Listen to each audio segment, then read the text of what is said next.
Fala galera, a gente vai começar nosso curso sobre Web Service. A gente montou um curso que vai abordar vários temas relacionados à interoperabilidade entre sistemas e a gente vai falar dos principais padrões, os principais protocolos que estão relacionados com esse tema. Tá? A gente vai falar desde Web Service, a gente vai falar dos padrões ligados ao Web Service, que é SOAP, UDDI, WSDL, vai falar de XML, porque é um fator estruturante. A gente vai falar também sobre REST, XSLT. O curso tem uma ementa boa, assim, quando a gente está falando de interoperabilidade de sistemas. É interessante que esse é um assunto que está muito em uso no mercado. Tá? As empresas públicas também estão usando. Quando eu falo mercado numa forma geral, tá? É um assunto super importante. Cada vez mais os sistemas estão integrados. Então, esses protocolos que a gente está falando são protocolos para garantir essa interoperabilidade. E lógico que a gente vai falar com foco em questão de concurso, mas é bem legal que também te mantenha atualizado aí sobre o que está acontecendo. Então, você vai para uma reunião, alguém fala, pô, tem o WSDL, aí você fica, caramba, que diabo é isso? O cara está me xingando. Então, a gente vai desmistificar todos esses sistemas ligados à interoperabilidade entre sistemas, integração entre sistemas. Tá? Então, essa é a nossa aula inicial. Tá? A gente vai hoje dar uma introdução sobre o tema. Tá? Vamos dar uma passada em linha geral, entender a aplicabilidade dela, trazer algumas definições, biografia sobre o tema e depois a gente vai aprofundando, à medida que as aulas vão passando, a gente vai pegar detalhes mais peculiares sobre o tema. Tá? Então vamos lá. Vamos passar aqui sobre Web Service. Tá? Como a gente está estudando para concurso, é importante a gente ter bibliografia. Tá? Toda vez que você for fazer uma prova para concurso público, você tem que ter noção de quais são os principais autores sobre o tema. Tá? Não estou dizendo que você precisa ter o livro propriamente dito. Tá? Inclusive, a maioria dos nossos materiais aqui da Amplia são extratos desses livros. A gente pega principais artigos, os principais capítulos que esses autores falam, a gente faz um resumo, uma interpretação. Algumas vezes a gente até copia literalmente o que está ali. As principais definições não tem por que a gente ficar reeditando. Algumas partes a gente resume para facilitar o teu estudo. Então, assim, é importante ter noção. Tá? Eu trago aqui alguns livros que falam sobre o tema, falam sobre o Web Service. Tá? Esse livro que está aqui no meio, o livro do Fujita Hirama, é um livro que fala exclusivamente desse assunto. Tá? Quando a gente chegar também na parte de REST, eu vou apresentar mais um livro. Tá? Vou trazer mais um livro que fala só sobre REST. Tá? Mas aqui no livro do Fujita e do Hirama, ele fala sobre SOA. Tá? E aí, já que a gente está falando sobre SOA, é importante a gente ter noção de que SOA e SOAP são duas coisas diferentes, tá? Parecem iguais, O SOA é a arquitetura orientada a serviço, tá? Então, o SOA é uma arquitetura onde eu tenho vários serviços, Cada elemento na rede é um serviço e esses sistemas se comunicam através de serviços, tá? Então, o SOA é arquitetura. Repara, SOA obrigatoriamente tem que usar HTTP, tem que usar obrigatoriamente TCP/IP? Não, nada disso. SOA é uma arquitetura, tá? Ou seja, é um jeito que a gente organiza os nossos softwares, as nossas entidades, para que elas se comuniquem. Tá? Então, SOA é arquitetura, SOA não é implementação. O Web Service é uma implementação de SOA. E o SOAP está ali dentro do Web Service, é um dos padrões que o Web Service preconiza. Tá? Então, SOAP, a gente vai ter uma aula especificamente sobre SOAP. O SOAP é um protocolo para você trafegar informações dentro de Web Service. Lógico que eu posso usar outro protocolo? Posso, mas a gente quando fala Web Services, na essência, é uma implementação que usa SOAP. Tá? Lógico que a gente vai ver que hoje as integrações via serviço também utilizam REST e outras possibilidades. Tá? Em geral, o REST é um cara muito bem utilizado. Então, os livros aqui, esse do Fujita Hirama, é um livro essencial para a gente entender essa parte de modelagem, tá vendo? Análise de design, a parte de arquitetura. Tá? O Somerville no capítulo 19, essas bíblias, Presman e Somerville sempre estão trazendo sobre os temas. Então, no capítulo 19 ele aborda a questão. Tá? E aqui no livro do Aragon, eu não destaquei aqui qual é o capítulo, mas no livro do Aragon ele também destaca sobre SOA. Tá? Então vamos lá, vamos dar continuidade. Vamos pegar conceitos iniciais. Tá? O que é um serviço então? Tá? Então, vou dar uma lida aqui rapidinho com vocês. Isso aqui é um instituto, a OASIS, que ela trabalha com padrões, tá? Então, como está o nome aqui dizendo, então, ela é uma organização que ela vai trabalhar para estruturar padrões de informação e ela, junto com o I3E, a W3C, ela normatiza vários protocolos de comunicação e várias coisas ligadas à tecnologia da informação, tá? Então, o que ela diz sobre serviço? A definição aí da OASI, tá? De 2006 essa definição, ela fala um mecanismo que possibilita o acesso a uma ou mais capacidades de um sistema, tá? Então vamos lá, um mecanismo que possibilita o acesso a uma ou mais capacidade do sistema. Vamos dar uma traduzida nisso. O que seria uma capacidade de um sistema? Então imagina um sistema bancário. O que é uma capacidade de um sistema bancário? Um sistema bancário tem a capacidade de emitir extrato, um sistema bancário tem a capacidade de fazer uma transferência, um sistema bancário tem a capacidade de fazer um pagamento, tá? Isso tudo são capacidades de sistemas. Então, o serviço é um mecanismo que possibilita o acesso a uma ou mais capacidades de sistema. Então, você pode criar um serviço bancário e dentro do serviço bancário ter várias capacidades, tá? Então, você pode ter várias operações embaixo daquele serviço. Ponto importante também, gente. Aí quando vocês vão estudar, principalmente em gestão para concurso público, aparece um monte de framework. Então, se você pegar a definição de serviço do ITIL, é um pouquinho diferente da definição de serviço do SOA, que vai ser um pouco diferente da definição de serviço, sei lá, do PMBOK, da ISO 27001. Essas definições de serviço elas são especializadas para aquele tema. Se vocês olharem a natureza, a essência de todas elas, é sempre você querer que há um fornecimento de um serviço, né, de uma propriedade para um ente externo. Tá? Todas elas vão girar em cima disso. Só que elas são reescritas porque são coisas específicas. Tá? Então, né, se você pegar o serviço no ITIL, o que ele quer dizer? É a capacidade da TI entregar serviço para as áreas de negócio. São capacidades da área de TI. Tá? Aqui não, que serviços são capacidade de um sistema dele fornecer essas informações para outros sistemas. Tá? Então, vamos lá. O acesso é fornecido usando uma interface definida. Isso é ponto importante. Então, poxa, eu quero fazer, né, um sistema falar com o outro. Então, imagina lá, você está fazendo o teu site e você quer ter o pagamento através da possibilidade de gerar um boleto lá no site de um banco. Tá? Então, você tem teu site, você tem um serviço bancário e tem lá emitir boleto. Então, você passa o quê? Você tem que ter uma interface bem definida. Você vai passar o quê? O valor, o prazo, quem vai receber, quem vai pagar, você vai mandar todas aquelas informações e o serviço bancário vai te devolver um boleto bancário, um XML para você montar esse boleto bancário. Tá? Então, isso é um ponto muito importante, uma interface bem definida, tá? Exercitada de acordo com restrições e políticas, beleza, isso é normal. Tá? Então, você pode ter a política de que as suas interfaces vão ser escritas em WSDL, você pode ter suas interfaces escritas em OpenAPI, você vai definir qual é a política de escrita e bem exercitada, né? Você não pode violar também segurança de informação, não pode violar nenhum desses problemas, tá? Conforme especificado pela descrição do serviço. Então, essas definições elas parecem redundantes, mas a gente tem que se atentar aos detalhes, né? Porque serviço pode ser um gênero e a gente tem serviço segundo SOA, serviço segundo ITIL, serviço segundo PMBOK, ok? A gente precisa entender em cada um dos cenários o que é. De uma forma geral, a gente consegue ir adaptando, tá? Se a gente entender qual o propósito de cada framework, a gente consegue adaptar o conceito de serviço sem nenhum problema, tá? Um ponto também que eu acho interessante, fornecido usando uma interface definida. Existe uma estratégia de implantação, quando a gente está falando de serviço, que é chamada de contrato primeiro, ou ainda em inglês, contract first, tá? Ou seja, antes de eu implementar, tanto o consumidor do serviço quanto o provedor de serviço, antes de eles realizarem essa implementação, é interessante que eles definam um contrato bem estabelecido para que eles cumpram com esse contrato. Então, imagina aquele caso, você tem lá o teu sistema de pagamento e você tem o banco. E aí, antes do banco implementar uma funcionalidade e antes de eu implementar a funcionalidade eu como um sistema de venda, eu defino qual o contrato. Vai entrar, né? Basicamente esses contratos definem uma entrada e uma saída. Então você diz o que vai entrar e o que vai sair, combina, vê se aquilo faz sentido.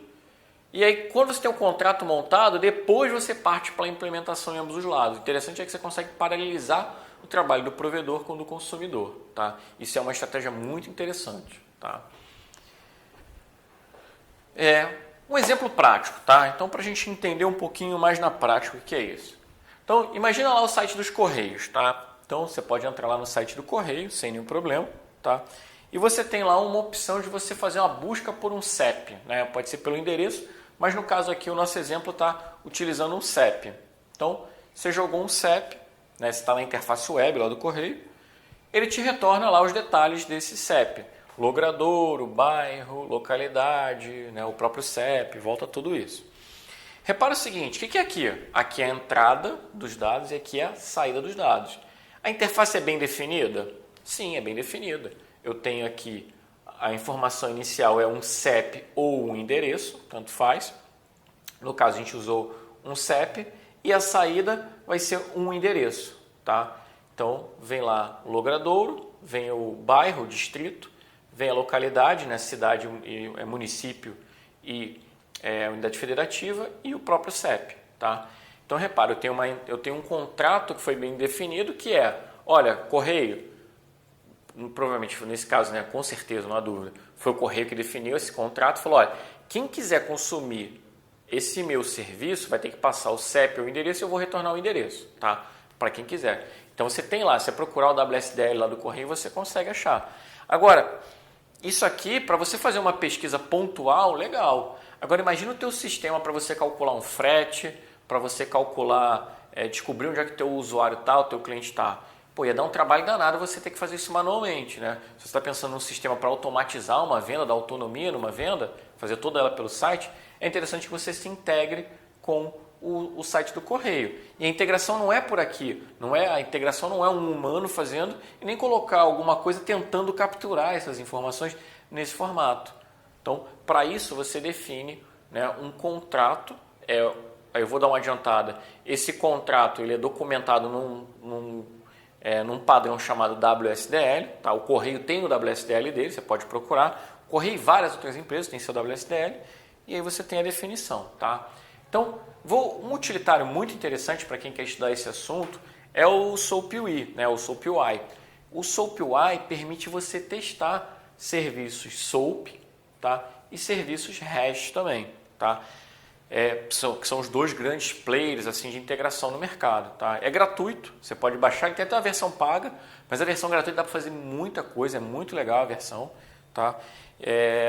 E aí você coloca então aqui o endereço do contrato. Esse contrato é definido pelo Correio, tá? Então a gente está usando aqui o contrato que o Correio define para realizar aquela mesma operação que a gente fez via tela, só que agora a gente vai fazer via serviço. Então vamos lá. Quando você pega o contrato do Correio, ou seja, vamos entender que aqui é o serviços para cliente de logística, né? Os serviços de entrega, alguma coisa assim. Então, o que o Correio presta, o que ele oferece de serviços em SOA para os seus clientes? Lógico, no caso a implementação é SOAP, tá? Mas pensando em arquitetura SOA, o que ele oferece de serviço? Então, olha só, o serviço atende cliente, né, do Correio, ele permite buscar um cliente, buscar um contrato, buscar serviço, cancelar um objeto, tá? Te permite fazer um monte de coisa, tá? E tem aqui no meio o consulta CEP, que é o que interessa pra gente, tá? Então, repara a quantidade, né? Ainda tinha mais aqui, ó, o scroll aqui, ó, habilitado. Então, lógico que, ponto importante, será que eu com a minha credencial consigo consultar qualquer um desses serviços, dessas operações desse serviço? Talvez não, talvez eu precise pagar por alguns, tenho que ver as políticas dele, talvez eu tenha que ter uma credencial, talvez eu tenha que ter um certificado de segurança, eu tenho que ter uma assinatura digital, devo ter que ter alguma coisa a mais para utilizar, tá? Então, vamos lá. Então, usando o consulta CEP, eu vou criar aqui um request, né? Ou seja, uma solicitação, vou solicitar um uso do serviço, tá? E, no caso, como é SOAP, a gente vai passar um XML exatamente nesse formato. Olha aqui a informação que está aqui no meio, tá? Exatamente o CEP. Se você voltar no vídeo, você vai ver que é o mesmo CEP que a gente ia passar na interface web, tá? Passando esse CEP, quando a gente der um request, a gente submeter esse request, ele devolve um response, ou seja, uma resposta. E olha os detalhes que vem na resposta. Vem o bairro, vem o CEP, vem a cidade, vem complemento, vem o endereço, vem um ID, vem a unidade federativa, tá? o dado vem exatamente todo estruturado, ou seja, está bem definida a interface. No request a gente tem o CEP e no response a gente tem o endereço, tá? Os detalhes do endereço. Então, aqui é um exemplo prático, tá? A coisa de verdade, ela é relativamente bem simples, tá? Não há muita sofisticação, basicamente é isso que a gente tem quando a gente está falando de integração desses sistemas. Eu tenho um request e um response. Lógico, eu não estou estendendo o assunto na completude, né? Não estou falando de mensageria e tudo mais, mas de verdade isso nem é tão cobrado em concurso público, tá? Eu acho que basicamente não é cobrado, tá? A gente pode até ver depois aí para dar uma palhinha sobre o tema. Então, vamos fazer um comparativo. Na interface web, a gente tinha o CEP, no request do SOAP, a gente tem o CEP. O dado retornou na página do correio nesse formato, no SOAP retornou nesse outro formato. Mas repara que os dados são os mesmos. Aqui está até um pouquinho melhor estruturado, está separado cidade de UF, está separado o bairro, né, o complemento, está tudo mais organizadinho, inclusive. Tá? Então, o que é importante? Imagina que você tenha que localizar o endereço de todos os clientes do teu... Você sabe o CEP, você quer localizar, quer descobrir qual é o município de todos os teus clientes do teu sistema. Você sabe o CEP, mas não sabe o município, né? Não pediu para cadastrar. Aí você tem 10 mil clientes. Imagina fazer um por um. Vai no correio e bota lá. CEP, volta ao município. CEP, volta ao município. CEP, volta ao município. Muito mais fácil você pegar e programar uma rotina que chama esse web service e já gravar essa informação, não vem muito mais estruturado? Né? Muito mais prático. Tá? E vamos lá. O que vem a ser SOA? Né? Então a gente conceituou o que é serviço. E agora, segundo a OASI também, o que vem a ser SOAP? SOA, perdão. Então, é arquitetura orientada a serviço. Tá? Ele fala, é um paradigma para organizar e usar as competências distribuídas que podem estar sob controle de domínios diferentes. Tá? Se a gente lê, às vezes a primeira leitura, né, dessas definições muito categóricas, ela é um pouco cansativa, mas se você der voltar nessa leitura, ou seja, eu vou sair aqui, dar uma pausa, dar uma lida de novo e faz uma reflexão. Tá? Então, um paradigma é uma forma de trabalhar. Né? Então, um paradigma, né, eu tenho o paradigma da orientação a objeto, eu tenho o paradigma estruturado, e aqui é mais um paradigma, tá? O paradigma de uma arquitetura orientada a serviço. Tá? Numa forma que você vai organizar e usar competências distribuídas. Ponto muito interessante. O SOA, né, ele está focando, olha, os sistemas estão distribuídos e eu tenho uma internet interligando todos os sistemas. Então, poxa, não seria legal eu conseguir automatizar, né? Quando a gente usa qualquer sistema de compra, a gente percebe essa automação. O frete você já vem calculado, com certeza ele conversou com o sistema do correio, né? O pagamento ele conversa com o sistema de cartão de crédito, com o sistema bancário. Os teus dados ele conversa, ele valida os teus dados em outros lugares, ele vê se teu nome não está no Serasa, no SPC. Gente, pode olhar, a Receita Federal tem serviço, a quantidade de serviços que existem por aí hoje é enorme, assim, é até difícil mensurar, né? Então você tem uma variedade muito grande de informações distribuídas via serviço. O que ele coloca é o seguinte, ó, cada sistema, né, tem o seu domínio. Ou seja, o correio, qual é o domínio do correio? É dados de endereço. Qual, por exemplo, o domínio lá da Receita Federal? São os dados de CNPJ e CPF. A Receita Federal que manda naquilo ali. Se um CPF está com dívida com a Receita, é a Receita que vai te dizer, né, o melhor lugar para você consultar. Então, você tem autoridade sobre as informações. E a arquitetura, o SOA, né, a arquitetura orientada a serviço, ela tenta confirmar isso, né, declarar, olha, cada ente tem a sua responsabilidade. Imagina, a Bolsa de Valores, ela tem lá os serviços dela, então você pode consultar. Quem sabe quantos pontos tem na Bolsa de Valores? É a Bovespa, né, a B3. Então você tem, cada ente tem a sua responsabilidade. Tá. Vamos lá. E o que é orientação a serviço? Tá? Então, orientação, então a gente falou de SOA, a arquitetura em si, tá? E é uma definição aqui do Somerville que fala o que é orientação a serviço. Então, paradigma de desenvolvimento de sistemas de software que permitem o acesso a diversas informações disponíveis em computadores ligados na internet. Tá? Então, repara que as definições elas têm muita harmonia entre elas, mas são formas diferentes de se pronunciar. Tá? Vamos lá. Qual é a diferença de SOA e Web Service? Né? Então, eu já comentei com vocês, SOA está ligado a uma arquitetura, ele não é uma implementação. O Web Service já é uma implementação. Tá? Então, vamos ver o que essa definição que fala para a gente. SOA é um estilo arquitetural em que sistemas consistem de usuários e provedores.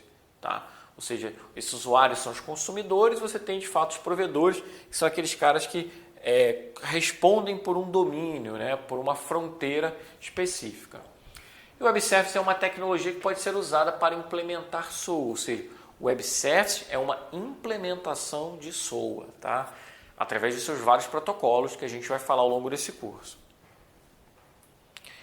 Vamos lá, a estrutura básica que a gente tem, né, aí lá do Papazulu, a estrutura básica que a gente tem sobre SOA. No SOA, a gente tem basicamente 3 elementos. Você tem quem provê o serviço, né, no nosso exemplo lá é o correio, né, o correio está provendo serviço de informações de localidades, né, mas você tem o correio sendo um provedor de serviço. Você tem os consumidores de serviço, no nosso exemplo seria o nosso site de venda, né? Não está tão claro ali, mas imagina que a gente tem um site de venda naquele exemplo. Mas você pode ter um site de venda. E você tem um registro de serviço. É mais um ente. Qual é a ideia aqui? A ideia do registro de serviço é você ter um catálogo. Né? Imagina agora, cada vez mais cresce o número de serviços sendo disponibilizados para a gente utilizar tanto dentro das nossas empresas quanto no mundo, né? Serviços mais públicos. Imagina que você, né, queira localizar, pô, eu estou precisando de um serviço para saber a cotação do dólar. Cara, mas será que você tem que conhecer, né, qual é a empresa que fornece isso? Né, não seria legal você ir num portal e procurar qual é a empresa? Você bota lá, cotação dólar. E aí ele já traz, ó, tem um web service aqui do Banco Central, para consumir esse web service é esse WSDL, as políticas desse serviço são essas aqui, essa aqui, essa aqui. Então, a ideia do registro de serviço é um catálogo, é um portal, né? Lógico, é muito mais que simplesmente um portal, mas para a gente como usuário, o intuito seria ter um portal onde eu consigo descobrir quais serviços estão publicados, estão oferecidos, quais são as políticas daquele serviço, como é que eu utilizo aquele serviço, como é que eu contrato aquele serviço. Tá? Então, você teria aqui um registro de serviço e aí você tem todo um aparato para você montar isso. Tá? Então, basicamente, o provedor publicaria os seus serviços no registro, né? O provedor permitiria o consumidor a fazer o uso do serviço. O consumidor, por sua vez, pode consultar o registro de serviço e pode consumir de fato o serviço. Tá? Então, são esses 3, né, totalmente articulados, os 3 totalmente ligados, que fornecem essa estrutura básica de serviço. Tá? Então, a tecnologia Web Service, ela é fundamentada na linguagem XML. Então, quando a gente está falando de Web Services, o Web Service, na essência, W3C, ele é XML. Tá? E aí a gente começa uma discussão, por exemplo, hash é Web Service? Hash não é exatamente Web Service. Tá? A gente, no dia a dia, a gente chama que hash é Web Service. Mas o hash é um reuso do padrão arquitetural, né, na verdade, é um reuso de protocolo, do protocolo HTTP de uma forma forte. Tá? O Web Service não, ele é baseado em outros protocolos, ele tem toda uma criação, ele é um padrão arquitetural de fato aqui, né? Você tem um monte de tecnologias envolvidas. Mas ponto inicial, tá? Vamos focar aqui. Ele é uma tecnologia fundamentada na linguagem XML, tá? Utilizada para representação dos dados e com base para os outros padrões. Os padrões fundamentais da tecnologia Web Service são 3, tá, galera? São 3. Interessante que a gente viu também 3 bolinhas, né? Então, de novo, 3, tá? Mas vamos ver quais são os padrões. Primeiro, o WSDL, que também é uma linguagem baseada em XML, tá? E qual é o foco dela? É descrever formalmente, tá, as interfaces de serviço. Então, lembra quando eu fui lá com o SoapUI? Eu peguei o que? O WSDL dos Correios, que é uma URLzinha, né, que você vai ter, um WSDL. Se você abrir o WSDL no browser, ele é um XML. Normalmente o teu browser interpreta, o XML fica coloridinho, legal. Mas se você pega no SOAP-UI, ele não só bota coloridinho, como ele entende mais aquele WSDL e ele sabe ler e falar, olha, esse WSDL traz informações desse serviço que tem essas operações. Tá? Então, o primeiro padrão WSDL, ou seja, é o cara que você usa para entender um serviço, para documentar as operações do serviço. Você tem o próximo padrão, o SOAP, tá? Não confunda com SOA, a gente está falando de SOAP. E repara também, SOA é arquitetura orientada a serviço. SOAP é protocolo de acesso a objetos simples, tá? Completamente diferente, tá? Não é só botar o protocolo no final, não, tá? Então é um protocolo também baseado em XML, tá?